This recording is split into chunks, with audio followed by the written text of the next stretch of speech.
Hey there guys, how you doing? This is Ice9 and we're going to do a couple Madden mobile videos tonight. We're going to split it up in two parts. First part, we're going to talk about team setup and, well, at least personally what I do.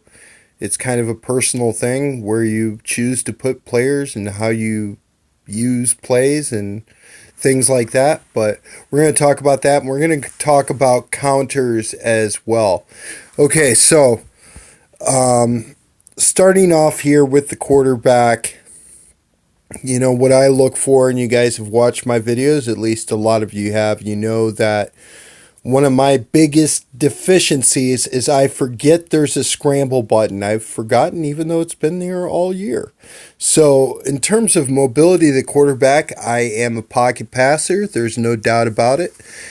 And so, mobility of the quarterback doesn't matter as much to me as some other things, notably throw power, accuracy, boosts, things of that nature.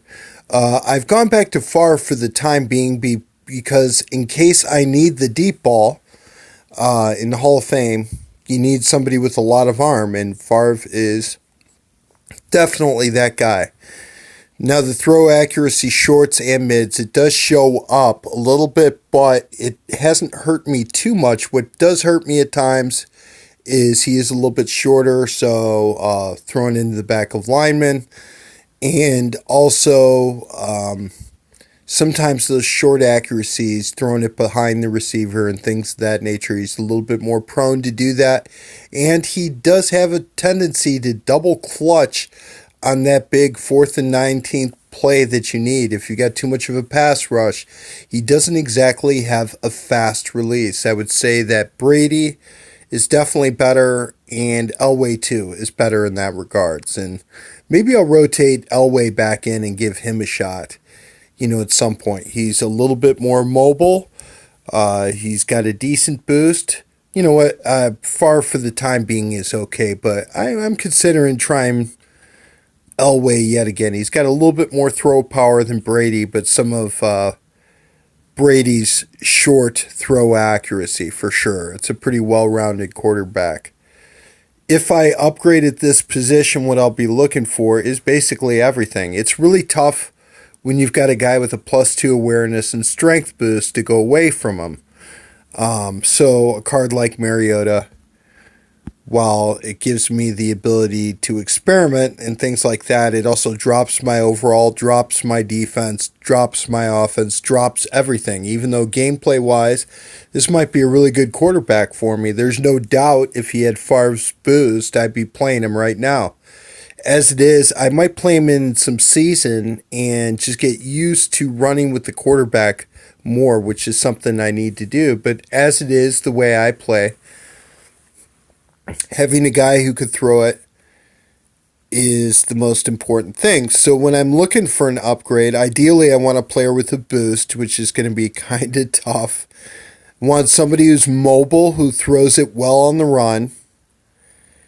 And also throw power. I think the threshold for me now is 96 and above.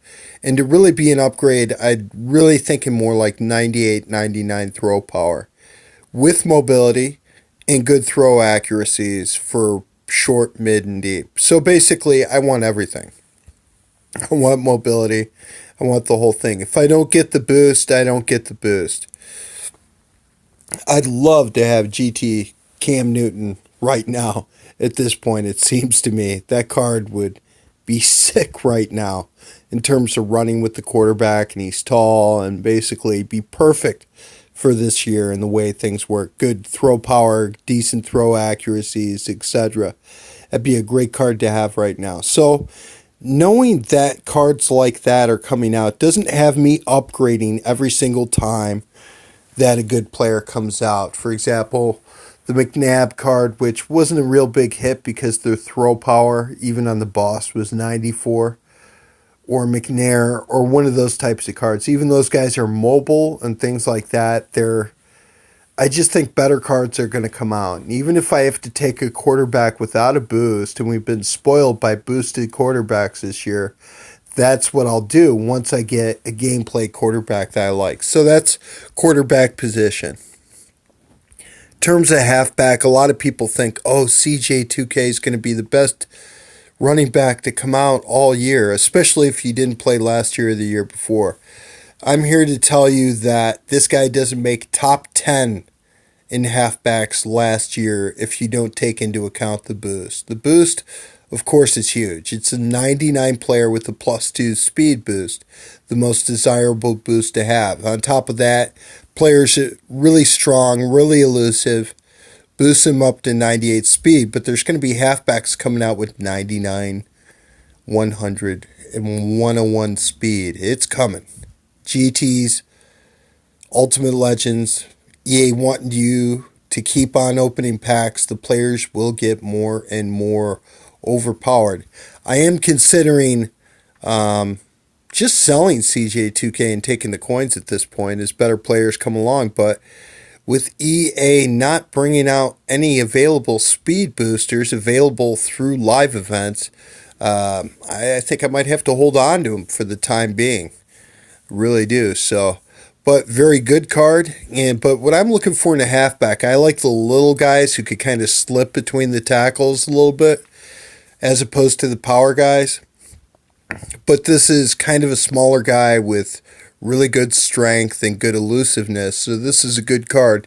I wish he did catch it a little bit better, because he does get a little droppy. That is for sure. But good running back for sure. Worth all those coins? No. Don't feel bad that you don't have him. For fullback, I'd really like to try to stick with a fullback all year for this year instead of running 2 tailbacks, which is what I've done the last 2 years. Last year, finishing up with Gold Medal Master Barry at halfback, and then League Emmett as fullback.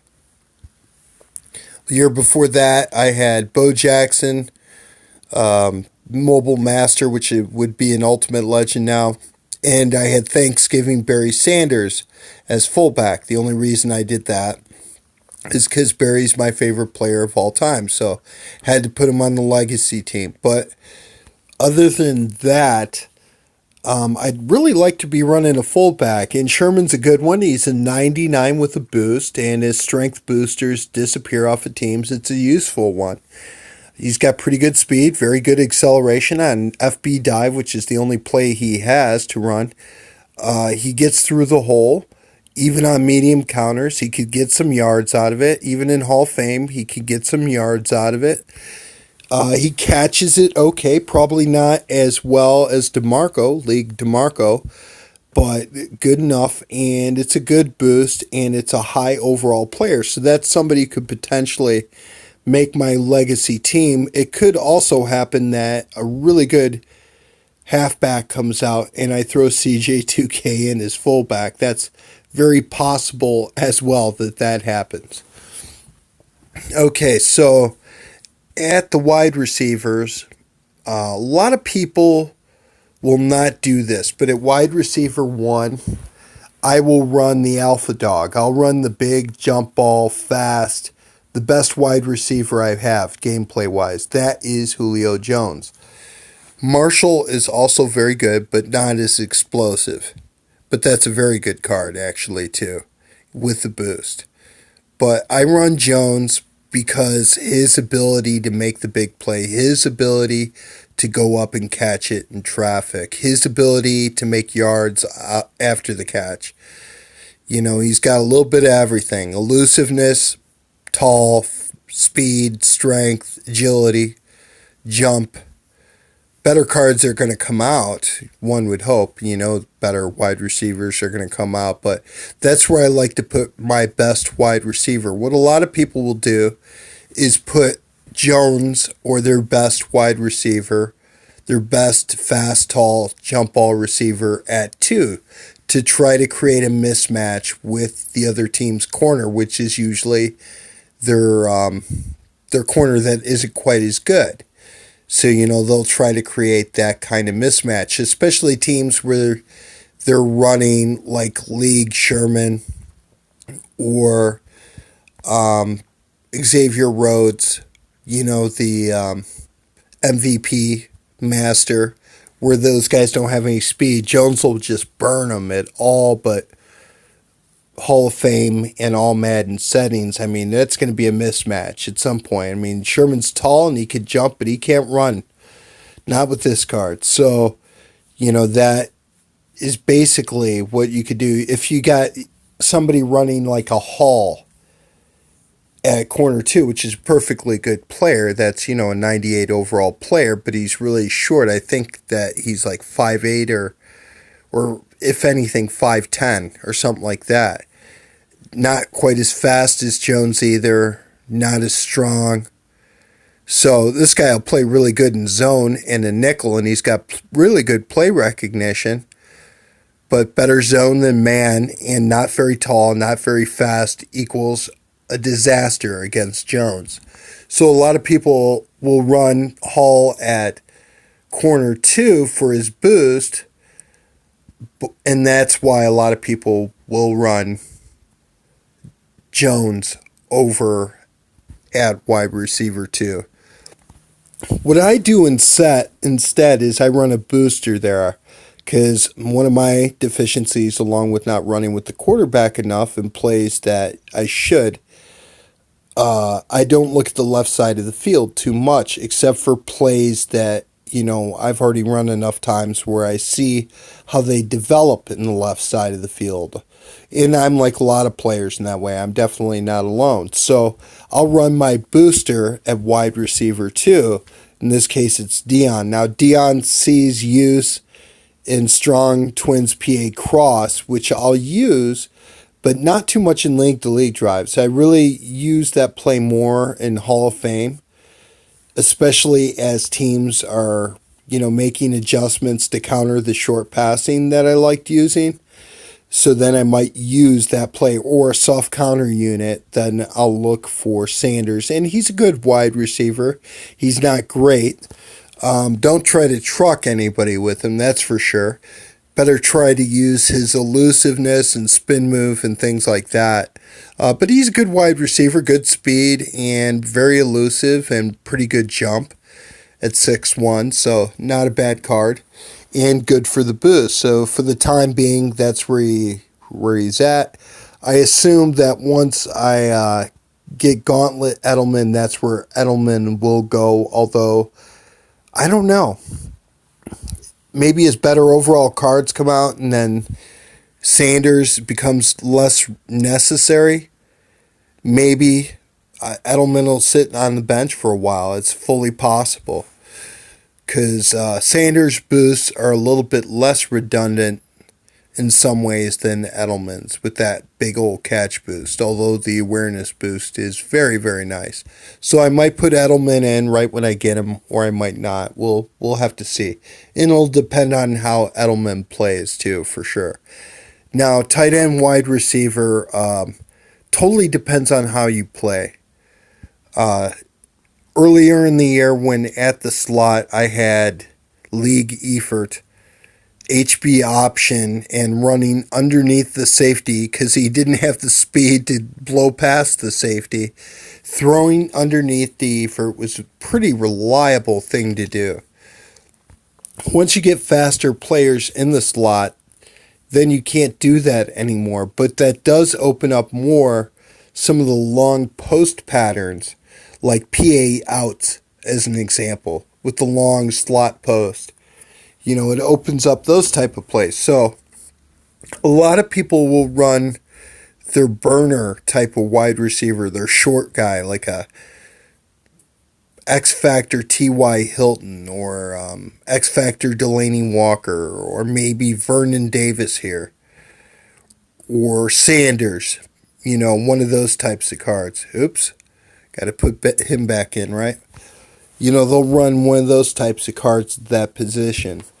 I found that really, if I had my way, I liked Brandon Marshall, because I like a guy who could go up and get the ball in traffic a little bit, have a little bit of speed, have a little bit of a size advantage over most free safeties, go out and out jump the safety for the ball if necessary, have enough speed to burn a linebacker, things of that nature.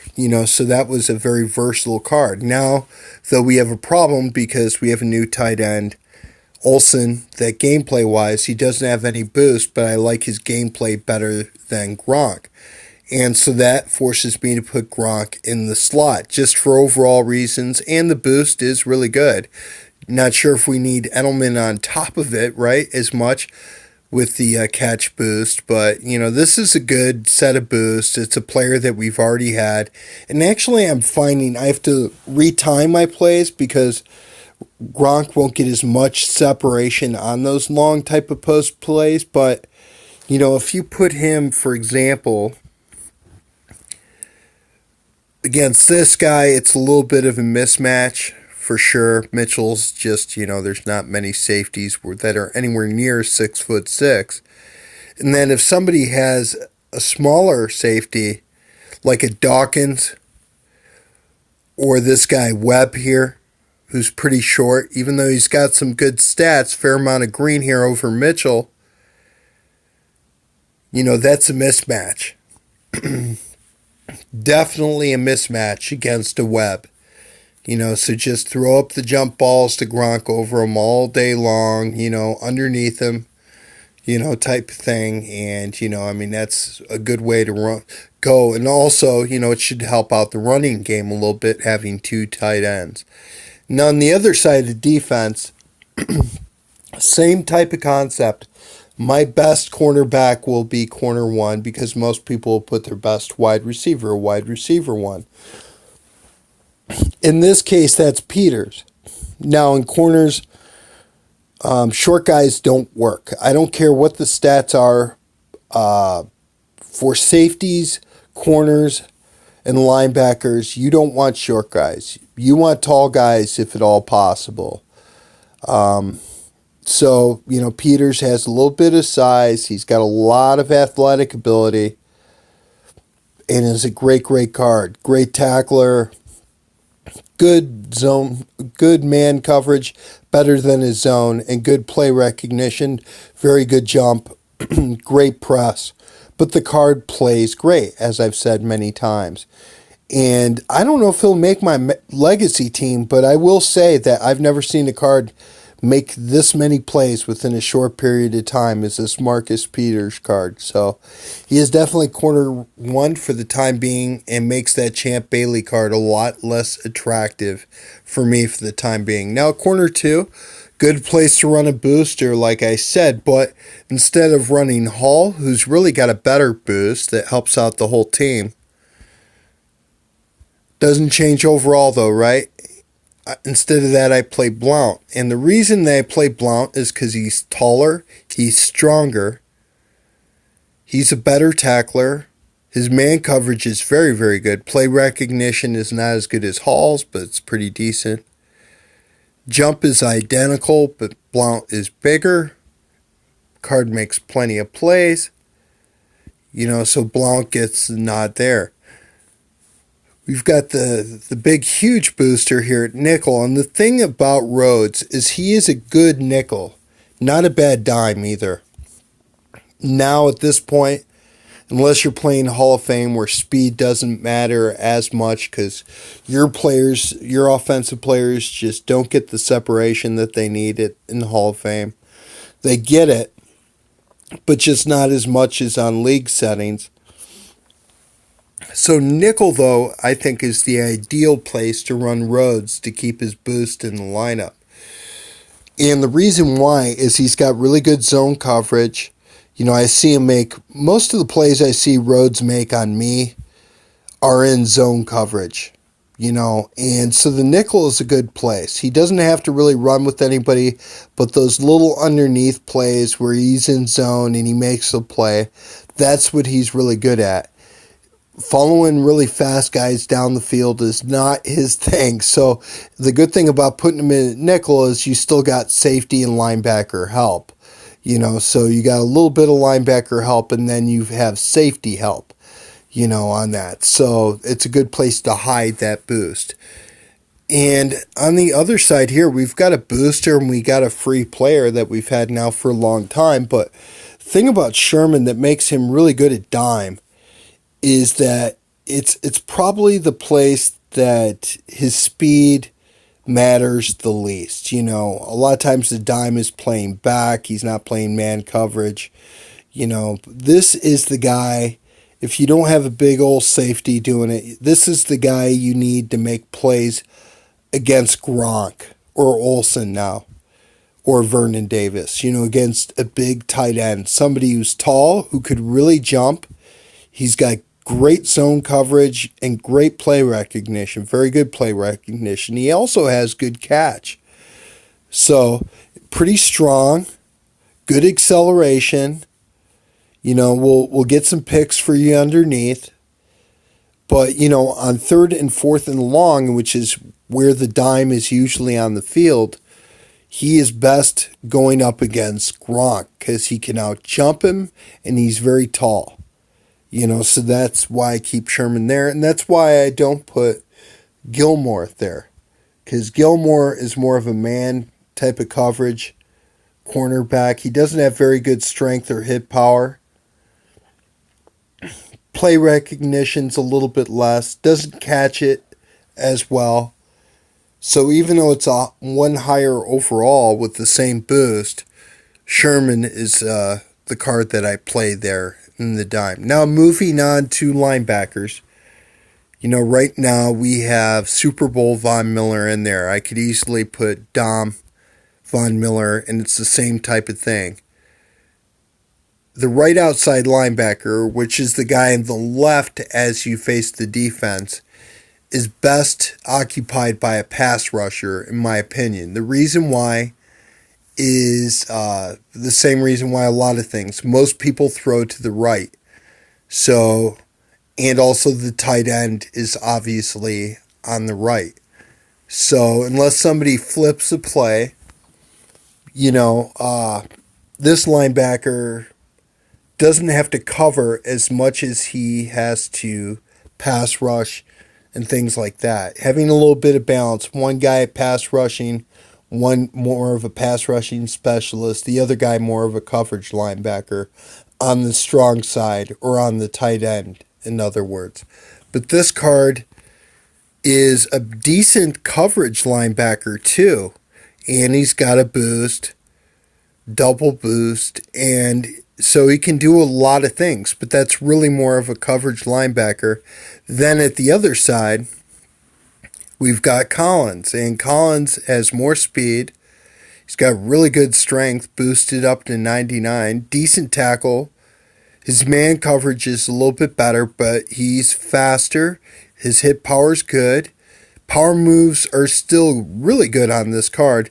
The one thing that's lacking a little bit is block shed. So the one thing I would say is if you run a 3-4, the Chargers, believe the Patriots, Pittsburgh, you know, then you probably want like that Bruce Irvin combine card, which isn't quite as athletic as this card, but it is stronger and has better block shed. Definitely has better block shed, which is the big thing. Linebackers do need to stop the run a little bit. With a 4-3, you know, this guy just gets a little bit more help up front. So it's not as matter. You could use him where he's best, and that is in coverage on that card. Then moving on to middle linebacker. Middle linebacker needs to do a lot of everything.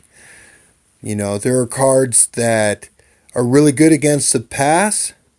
For example, this card's a little bit better against the pass, but not quite as good against the run. Doesn't have the strength, hit power, and I don't think the block shed is as good either, even though the power and the finesse moves are a little bit better. Finesse moves are terrible on that Kuechly card, but nonetheless, the Kuechly card plays really well in coverage. Speed booster definitely helps him. Sure tackler, pretty good coverage, just kind of can do a little bit of everything. Stop the run, pick off passes. I've definitely seen him jump up in the air to get passes. You know, really good card. Just a really good card. Just a little bit more versatile for this card than this card right here. Now, Johnson being a little bit more of a coverage type linebacker with a boost, 3-4 might be a really good place to put him. All kinds of green over that older Urlacher card. Problem is, their Urlacher card has a better boost. It has double the awareness and it has an acceleration boost as opposed to a strength boost. You could really go either way on this one. That might play a little bit better, but the thing about the Urlacher card is it plays above its stats. Definitely get picked by him a lot and have gotten picked by him a lot since he came out in late October with Most Feared. So this is a good card and kind of like a Sherman, plays a little bit better than his stats. That said, Kuechly's definitely better, but we'll keep him in for the boost, is basically what we're doing with that card. Then defensive line is a certain way I like to do things too. At the left or the strong side defensive end, this is the guy who goes up against the right tackle. The broken position in Madden Mobile, where the right tackle in Hall of Fame, nobody really likes to block, but the right tackle is usually the first guy to give up the ghost. He really doesn't like to block, no matter who you put there at the offensive tackle position. So this card can take advantage of that better and out quick slower offensive tackles and get around the corner. His block shed's not great. Neither is his play recognition. His power moves aren't great. Hit power is really good, though. His speed is outstanding, and his acceleration's outstanding. Needs a lot of help at awareness. So kind of a fast, dumb card. But with a broken right tackle, that's where you want to put him. And also having Beasley in there does give Jones one more speed because he's a +1 overall to Atlanta cards, and it so happens to boost Jones' speed, which is kind of a nice thing. But for the time being, that's a speed rusher. And same way with linebackers, I like to have a little balance on the defensive line. So at the other defensive end needs to be a power guy. Now Daniels is not ideal at all, because here's a guy with not very good speed, agility, acceleration's just kind of okay. There's a lot of boosts on this team. He's a sure tackler, but he doesn't have speed or acceleration, but he's a finesse move defensive end. So he's not somebody who's going to, like a Watt, who's going to run somebody over and just bull rush him. He's got to get around him, but he doesn't really have the speed to get around him, is the problem with this card. So strictly in there for overall, but I could definitely see playing a lot of guys above this card. This isn't one right here, and look at the block shedding and play recognition, but cards are going to come out that I'll replace Daniels. And who knows, I might even replace Daniels before I replace Beasley. We'll just have to kind of see how that goes. Now, defensive tackles, they have to stuff up the middle. So, Randy White is 250-something pounds. He's not up to modern defensive tackles, 300-plus pose and, those kind of cards like that. But he's a really quick guy. He's got a boost. He's 99. He's got really high block shed and very fast for a defensive tackle. So actually his finesse moves as a pass rusher are really good. I do think Randy White will make my legacy team. I really do think that. But as a faster or a stronger, better power moves guy comes out, maybe a little bit better than this card here, which is really good, really, really good power moves on that card. It might be something that I want to do right now in a way and put White on the other side, because defensive tackles, the big guys, they need to clog up the middle against the run. So guys who can get off blocks, it's very good block shed right there. Good power moves, just pushing the lineman back and not creating a gap. that a running back could run through and kind of clogging up the middle. That's what these guys need to be good at. Block shed on the white card is 95, so not bad. Just a unique card in the way that his finesse moves are better than his power moves, which were a little bit unusual for a defensive tackle. So that is kind of that. We're going to go back. We'll do linemen too, even though they only block when they want. People are trying any number of things to get their tackles to block. And on higher difficulty levels, it just, they just don't block real well. But one thing that I do think that does help is having guys that are fast and have good agility and good acceleration is going to help out, especially against the Beasleys and the cards that are going to be better than the Beasley card at defensive end. The guys who are going to, you don't want a guy who gets out quicked. And, there's a lot of slow players in this game. So having a guy with a little bit more speed might help out. Now I'm switching Sauter out here for Thomas at right tackle. And Thomas has got a little bit better pass block, even though he's not quite as fast as the Sauter card. So that's why I'm running him over there. His impact block and his pass block are really high. Speed's pretty good. We'll see how he does. I just made that change. This is another card, that week 2 of Positional Heroes was a dud. I did both cards. Was a little bit sorry that I did. Because even for overall, it helps out a little bit. Neither of the cards are very good.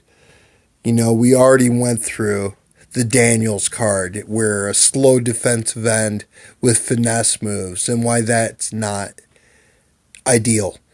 Now we have a guy with really good run block, better run block than pass block, but he can't run. So a guard out on the pull, which the pulling guard needs to be more the right side guy, in my opinion.